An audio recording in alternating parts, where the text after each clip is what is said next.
under the sink. As you can see, the stopper on here is broken and I needed to fix it. The only thing that was actually broken was the linkage, which I'll show you in a bit. So it comes with 3 adjustable center pivot nuts, 3 sizes of the balls, a clip, linkage, and a pull rod. All I really needed was the linkage and the pull rod, which are the 2 things that I'm holding in my hand. The rest I used were from the original sink that broke, and it worked better than what that kit came with, so I just used what they had. So you insert the rod into the ball rod into the little hole, and then you adjust it to make sure that it's linked to the stopper so that you can pull it up and down.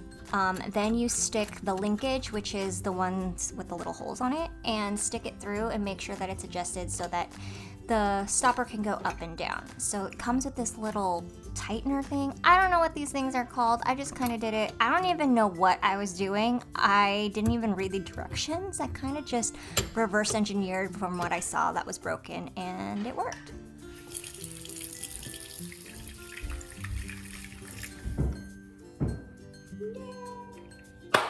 And that's all. I hope you had fun watching this and watching me climb out of a sink. If you'd like to see more nonsense, then go ahead and click subscribe. Click subscribe. Ugh, I'm terrible at this. Thanks, guys. Bye.